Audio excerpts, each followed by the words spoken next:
Bonsoir à tous, bienvenue dans l'invité de la rédaction de Média TV. Récemment, l'Institut pour le développement des technologies, des combustibles et de l'énergie basé à Moscou a consacré un éclairage sur le secteur des énergies vertes au Maroc et aux atouts qui lui permettraient de devenir une puissance mondiale dans le domaine des énergies renouvelables et celui de l'hydrogène vert.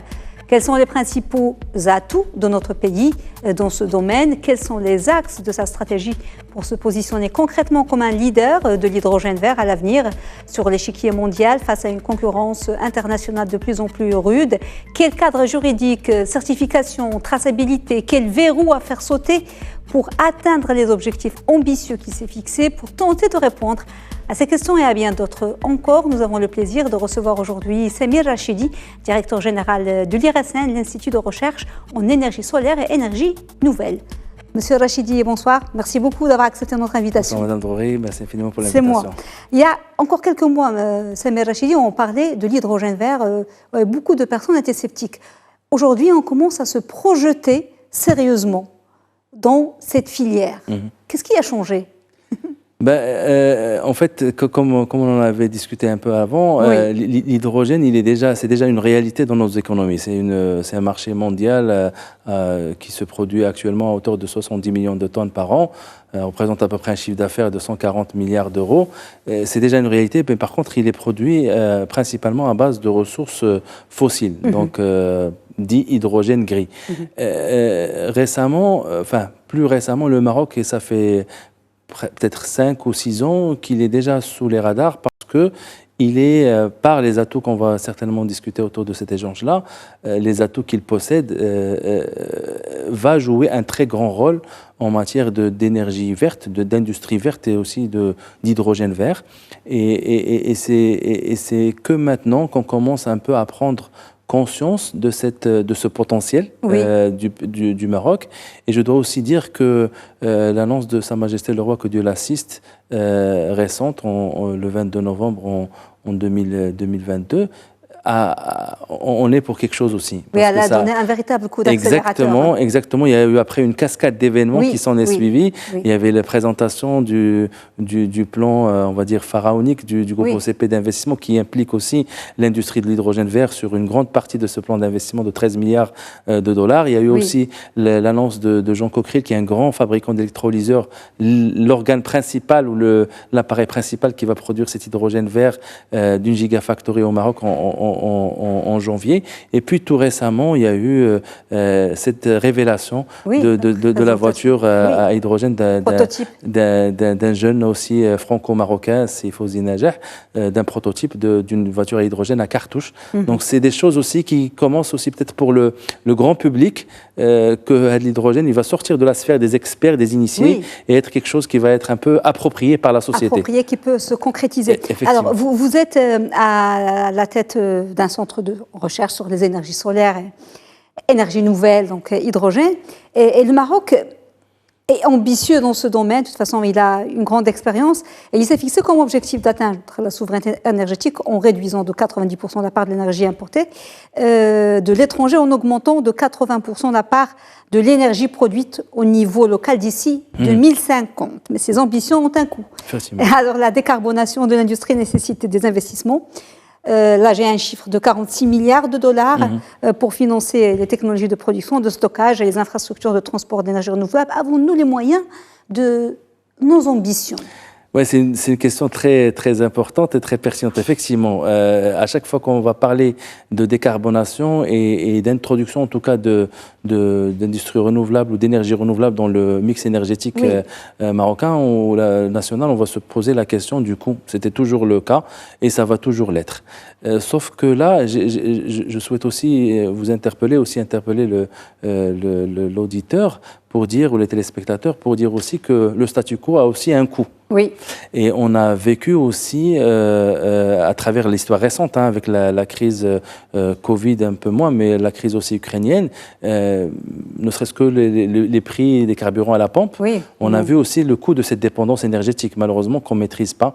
Et malheureusement aussi, désolé d'être un peu pessimiste, le contexte géopolitique international n'est pas propice, on va dire, à une détente de ces prix, notamment ne prête pas à l'optimisme. Voilà, au Moyen-Orient, à la Chine, etc. Et là, on est vraiment très dépendant. Et du coup, nous qui sommes un pays en voie de développement, on est tributaire de l'énergie. On ne peut pas faire de développement sans énergie. On a besoin d'énergie pour l'industrie, pour les services, pour l'agriculture, pour toute notre activité humaine. Et du coup, on ne peut pas être tributaire par rapport à une dépendance énergétique fossile. On est acculé à trouver autre chose. En fait. Forcément. Je ne vais peut-être pas répéter l'adage, nous n'avons pas de pétrole, mais nous avons des idées. Mais en tout cas, le Maroc a beaucoup d'atouts pour faire comme ce qu'a fait beaucoup de pays africains en matière de transition numérique.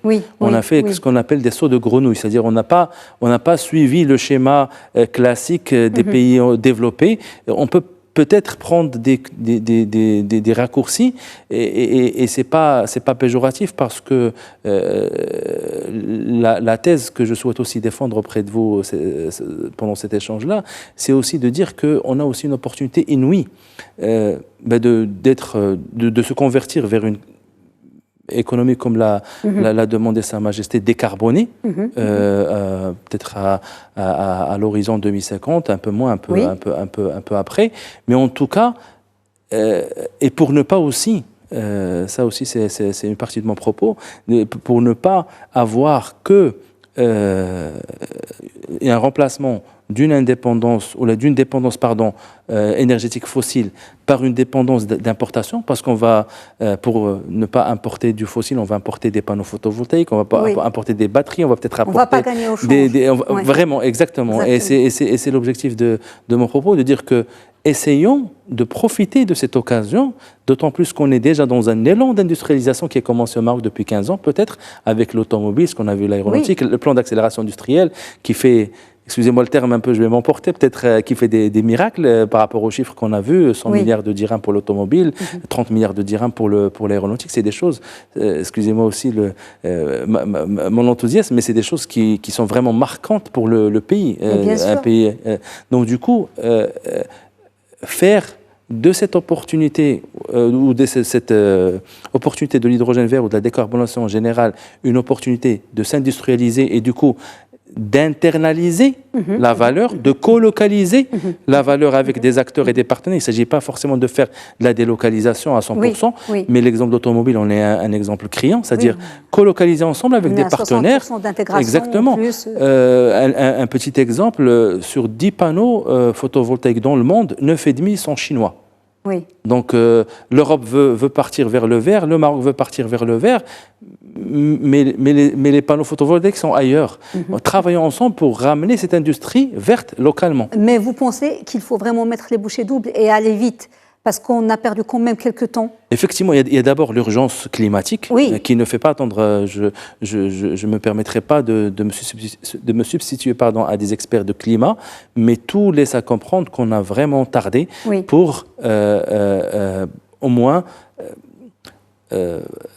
limiter l'augmentation de la température à 1,2 voire 2 degrés d'ici la fin du siècle, ce qui est quelque chose apparemment d'après les spécialistes très très alarmante. Et ensuite il y a cette urgence un peu, ou cette crise géopolitique, géostratégique qui est en cours, qui va être malheureusement de l'ordre du systémique et excusez-moi aussi encore une fois le propos d'y voir. C'est un drame, effectivement, on est très triste par rapport à ce qui se passe en Ukraine, mais il faut dire les choses. C'est une opportunité pour le Maroc, pour des pays comme le Maroc. Oui. Alors, où en est le Maroc aujourd'hui pas dans le déploiement de la production, dans l'industrie, mais dans la projection du déploiement de cette industrie de l'hydrogène vert?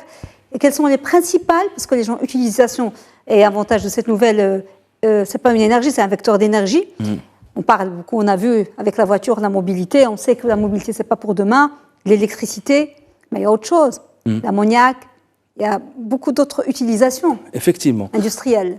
Donc l'hydrogène à la base, comme j'ai dit, c'est un marché qui existe déjà, il est principalement dérivé d'hydrocarbures, donc de fossiles, et du coup la production d'hydrogène émet du CO2. Donc avec cet hydrogène vert, l'idée c'est de partir d'énergie renouvelable et de l'eau, en passant par des électrolyseurs qui vont casser la molécule d'eau et produire de l'hydrogène. Ça va être de l'hydrogène vert. Donc, effectivement, pour aussi limiter ou nuancer le propos. L'hydrogène vert n'est pas la solution miracle. C'est, ou ce qu'on dit en anglais, it's not the silver bullet. C'est pas la solution qui va régler tout le problème. Oui. Par contre, qu'est-ce que va vraiment jouer l'hydrogène vert? C'est qu'il va permettre de décarboner une série d'industries lourdes qui sont difficilement électrifiables. L'acier. Voilà, exactement. Parce que pour faire de la décarbonation, on doit réduire nos émissions. Oui. Donc, il y a un grand tiers qu'on peut réduire grâce à l'efficacité énergétique. Et puis, un autre tiers qui va être à peu près pour tout ce qui est implémentation d'énergie renouvelable, de véhicules électriques, de batteries, etc. Donc, ça va réduire un peu. Et on va se retrouver avec un bulk, une partie incompressible qui est l'industrie lourde. Oui. On ne peut pas brancher une usine de chimie au secteur pour que ça devienne vert, malheureusement. Donc, du coup, comment on fait ça? On remplace les intrants fossiles par des intrants verts. C'est ça. Hydrogène vert, ammoniac vert, méthanol vert, etc. Et du coup, ça va nous permettre, c'est ça le vrai rôle de l'hydrogène. En plus de ça, ça va permettre aussi de décarboner, en plus de l'industrie lourde, une partie de la mobilité où la batterie n'est pas pertinente. C'est-à-dire un bateau, un camion, même si on voit des camions électriques, mais quand on voit par exemple la masse et le poids que peut prendre et aussi le volume que peut prendre des batteries dans un camion ou dans un bateau, dans un avion, c'est pas raisonnable. Oui. Et du coup, on va peut-être vers une segmentation où par exemple le petit véhicule intra-urbain, interurbain, ça va être sur de la batterie, mais pour la partie ce qu'on appelle nous la mobilité lourde, longue durée, voilà, le fret, etc., le maritime, l'aéronautique, l'aviation, ça va être sur des molécules vertes. Oui. Alors, l'hydrogène aujourd'hui, c'est un filon au niveau mondial parce que tout le monde est concerné avec tout ce qui se passe, toute la géopolitique qui est chamboulée. Et cette filière, il y a de nombreux défis pour tout le monde, pas que pour le Maroc. Non, on parle du Maroc, mais celui de la main-d'œuvre qualifiée, en tout cas pour le Maroc. La traçabilité, parce que ça va être un problème. Qu'est-ce qui est vert, qu'est-ce qui n'est pas vert? Effectivement, tout à fait. Surtout quand il s'agira d'exporter. Un cadre réglementaire à développer, à définir clairement. Où en est le Maroc sur ces plans par rapport au reste du monde et à des pays avancés en matière de production, d'industrialisation? Il y a d'hydrogène comme l'Australie. Oui, effectivement. Et puis il y a la Russie, ça c'est à partir de c'est gris. Oui, effectivement. Et l'Allemagne aussi. Effectivement. Donc on va dire qu'il y a beaucoup, effectivement, on commence, Madame Drouer, on commence même à parler de la géopolitique de l'hydrogène. Ah ouais, à ce point. À ce point. Il y a même un cours maintenant à l'UM6P, l'Université M6 Polytechnique, qui va commencer bientôt, qui va être sur la géopolitique de l'hydrogène. Pourquoi? Parce que ça va un peu chambouler. C'est une nouvelle industrie qui va aussi un peu concurrencer l'économie du pétrole C'est une ruée vers l'hydrogène. Exactement. Et du coup, il y a des positionnements. Pour être à la fois exhaustif, mais aussi synthétique par rapport à ce qui s'est passé au Maroc, nous avions aussi la chance de commencer un petit peu tôt. Donc, on a commencé vers les années fin de 2017, début 2018, avec bien sûr notre réseau de partenaires. On a commencé à recevoir ces signaux faibles de l'hydrogène vert. Donc, on a commencé à faire nos études préliminaires en partenariat avec des collaborations internationales et aussi l'implication de l'écosystème local. Et très rapidement, nous avons produit, je dirais, un triptyque qui est intéressant. Je m'explique. C'est-à-dire qu'on a produit une sorte de feuille de route nationale de l'hydrogène vert, je dirais une première version en 2020, faisant du Maroc le premier pays africain et arabe et musulman d'avoir publié sa feuille de route en août 2021. Donc, cette feuille de route a déjà mis en place quelques actions prioritaires. Donc, il y a eu une commission nationale de l'hydrogène vert à l'époque. Donc ça, c'est le volet un peu institutionnel, stratégie, orientation, etc., qui va piloter un petit peu l'écosystème. Et puis, on a très rapidement mis en place un cluster d'industriels et aussi de centres de recherche et d'universités qui va un peu polariser l'effort privé l'effort de l'innovation autour de ces thématiques-là. Et en back-office, en arrière-plan, on a aussi, en parallèle avec des partenaires comme le groupe OCP, l'Université Francis Polytechnique et aussi notre institut IRSN, mis en place une sorte de plateforme qui va avoir aussi des duplications ou même aussi des échos. Elle va faire des échos dans d'autres régions du Maroc. Mais en tout cas, elle va être une plateforme, on va dire, pionnière en matière de R&D d'innovation dans cette filière de l'hydrogène vert. Du coup, on commence à avoir, comme j'ai dit, un triptyque très intéressant qui cristallise autour de la question d'hydrogène un peu les piliers dont on a besoin. On a besoin de l'institutionnel, comme vous dites, pour la partie réglementaire, certification. Il nous faut des institutionnels qui vont discuter principalement des ministères, qui doivent discuter avec leurs homologues européens sur l'importation, sur le marché de l'hydrogène. Parce que là aussi, comme vous pouvez vous douter, il y a aussi des effets de lobbying, des effets de pression.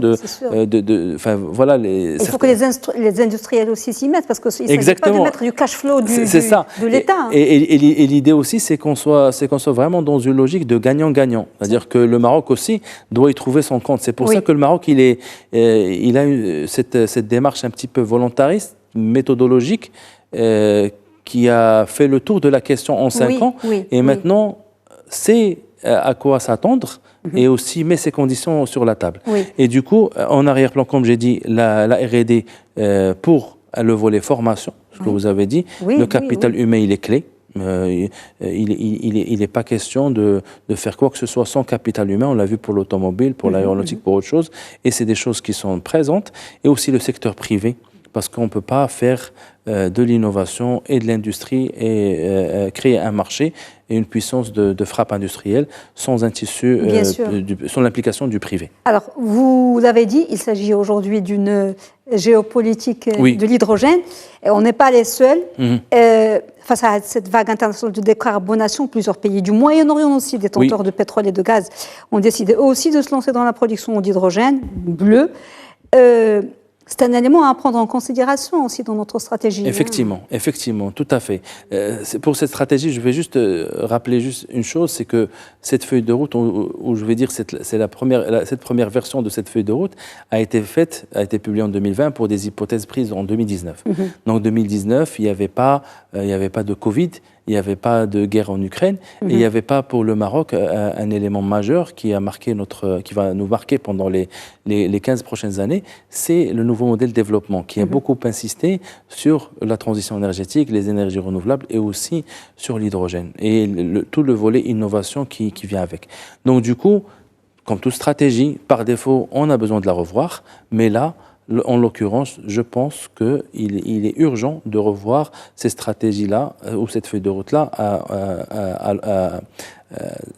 suivant en fonction des mutations dans le monde. Exactement, qu'on est en train de voir. Alors, par rapport à la question en soi, nous pensons sincèrement que des pays comme le Maroc et même aussi des pays du Moyen-Orient, on peut faire le raccourci et ne pas passer forcément par le bleu.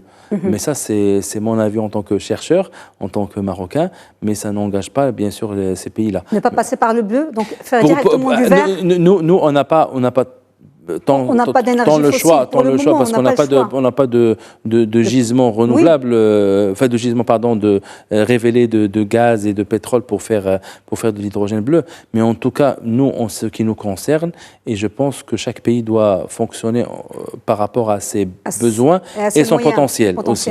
Donc, le potentiel qu'on a en matière de renouvelable nous permet vraiment comme vous l'avez dit, de mettre les bouchées doubles et d'aller rapidement vers le déploiement de l'hydrogène vert au profit surtout qu'il y a tout le background du solaire et du photovoltaïque et de l'éolien.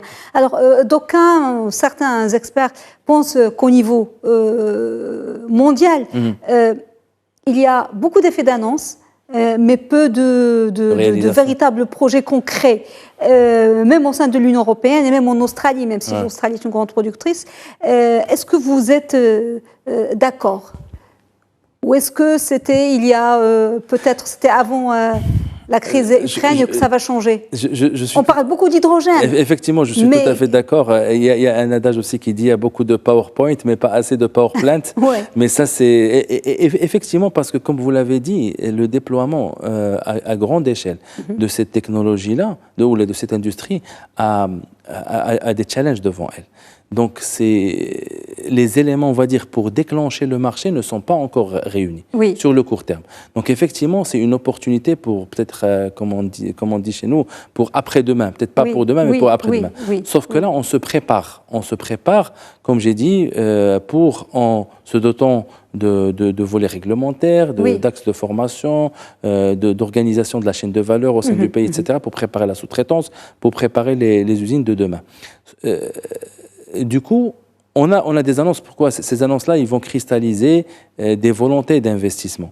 Et on va avoir un effet d'entraînement et des consortia, des groupements d'entreprises ou d'acteurs clés qui vont eux-mêmes, par la suite, se consolider. On doit se vendre d'abord. Effectivement, il y a un très grand travail de marketing, j'en suis désolé, mais il y a un très grand travail de com que nous, que moi j'espère que nous faisons très bien, sincèrement, depuis un certain nombre d'années déjà, mais c'est pas de la com décorrélée avec la réalité. On communique par rapport à des atouts, nous avons des atouts indéniables, du solaire exceptionnel, de l'éolien exceptionnel. On a 3600 km de côte pour assurer notre dessalement. On a des centaines de milliers de kilomètres carrés de disponibles. Il faut savoir aussi que l'unité ou par rapport à ces futures centrales, on parle d'à peu près 1 millier de kilomètres carrés par centrale, ce qui est énorme. Une mobilisation de foncier qui est vraiment exceptionnelle. Et on a aussi tout ce que j'ai présenté au préalable en termes d'organisation d'un écosystème, d'un environnement viable. J'ai pas beaucoup parlé, mais il faut aussi vraiment le mentionner, d'un climat pour l'investissement qui est très favorable. Je cite la dernière charte, la mise à jour de la charte d'investissement qui n'a rien à envier à beaucoup de politiques d'encouragement d'investissement dans d'autres pays, même les plus développés. Et du coup, je dirais, le Maroc, il est en train de prendre ses marques. Il y a beaucoup de projets qui se sont annoncés au Maroc avec les partenaires marocains. Et nous, on a des choses beaucoup plus concrètes. Voilà. Et dire... Donc, je vous en prie. Oui, justement, donc il ne s'agit pas d'optimisme béat ou de fantasme, mais il y a de véritables atouts. C'est ça. Il y a bien sûr la Chine, mais il y a un autre géant, les États-Unis, qui a mis des budgets conséquents, surtout avec l'arrivée de Joe Biden et la course à la décarbonation. Et donc, on craigne qu'il y ait des conséquences, parce que ça va profiter aux Américains. Et puis... que ça peut conduire à réduire les équipements disponibles au niveau mondial et de créer une inflation dans la filière de production, d'export et d'industrialisation de l'hydrogène vert. Est-ce que c'est un risque ? Clairement. Et moi, je vais aller un peu renforcer le propos de votre préambule, de cette question. Et effectivement, moi j'ai entendu des consultants parler de guerre économique des États-Unis vis-à-vis de ses alliés européens. N'en parlons pas d'autres pays qui sont compétiteurs, déclarés compétiteurs des États-Unis. Mais là, vis-à-vis de l'Europe, c'est vraiment ressenti comme une sorte de guerre économique. Et le mot a été prononcé déjà dans des cercles fermés. Mais en tout cas, ça a été prononcé, je peux vous assurer par rapport à ça. Sauf que maintenant, effectivement, c'est ce que je disais tout à l'heure, c'est que les États-Unis, ils sont en train de faire une sorte de relance économique. Post-Covid, agressive. Ils sont en train de vendre du gaz à l'Europe, des armes à l'Europe. Et ils sont en train maintenant de faire venir vers eux toute l'industrie, les fleurons industriels européens et américains et internationaux aussi. Donc du coup, il s'agit aussi que nos partenaires européens aussi travaillent pour leurs intérêts. Les États-Unis travaillent pour leurs intérêts, nous on doit aussi travailler pour nos intérêts, sachant que, et je me permets aussi de faire la nuance, c'est que ça va être un marché international. Et la taille de marché, elle est vraiment énorme, de telle sorte que chaque sous-région aura son petit marché. On a le marché américain qui est à peu près qui est un peu autonome, parce que les États-Unis, c'est un grand pays, c'est un pays continent, qui est à la fois la taille du marché nécessaire, mais aussi le potentiel renouvelable et tout ce que j'ai dit pour le Maroc est valable aussi pour les États-Unis. Après, on a aussi la partie Asie qui va peut-être être couverte par la partie Moyen-Orient, Australie, Japon, etc. vers la Chine. Et on a aussi l'Europe avec l'Afrique, l'Europe avec l'Afrique du Nord, qui peut aussi être une sorte de sous-région autosuffisante. Donc du coup, je pense que sincèrement, il faut entamer des négociations de haut niveau avec nos partenaires européens pour retrouver une résilience de cette décarbonation autour du bassin méditerranéen. Dernier axe, parce que nous sommes bousculés par le temps, on n'a plus le temps. On revient au Maroc, donc face à ces nombreux défis, comme nous l'avons déjà évoqué. Il faut augmenter la verdure de l'hydrogène, commercialiser à travers la stratification, on en a parlé. Notre pays a l'ambition d'exporter, parce que c'est très important. Ce n'est pas que pour la consommation, l'utilisation locale ou que l'OCP. Mais jusqu'à présent, le Maroc n'est pas considéré comme, parce qu'il n'y a pas encore de production.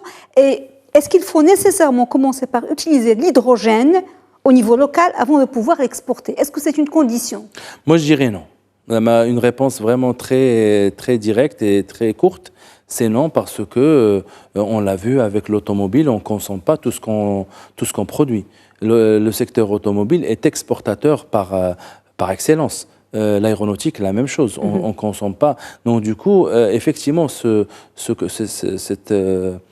argument, moi je l'entends beaucoup de la part aussi des Européens. Commencez d'abord par vérifier et après venez exporter. Moi je dis que c'est pas antinomique. On peut produire de l'hydrogène si ça fait sens pour des industries locales pour l'utiliser, qu'elles l'utilisent, mais qu'on soit vraiment très clair. Nous, par rapport aussi à la feuille de route qu'on avait publiée avec l'écosystème, l'opportunité, elle est vraiment à l'export. Et on peut toujours utiliser l'export dans un premier temps, créer de l'impact économique, créer des emplois, former des gens, créer une industrie. Un grand axe aussi d'amélioration pour le Maroc, c'est l'infrastructure. Et après, en parallèle, utiliser l'OCP, c'est déclaré, donc ça fait sens économique pour l'OCP, mais ça peut faire aussi un sens économique pour d'autres industries dans notre pays. Merci. Je vais reprendre votre expression, un saut de grenouille. On peut faire des sauts de kangourou même, de kangourou. Merci beaucoup Samir Rachidi d'avoir été avec nous, d'avoir répondu à nos questions. Je rappelle que vous êtes directeur général de l'IRSN, l'Institut de recherche en énergie solaire et énergie nouvelle. Merci beaucoup pour l'invitation. Merci beaucoup. Madame, monsieur, merci beaucoup de nous avoir suivis. On suit des programmes sur Média TV. Très belle soirée.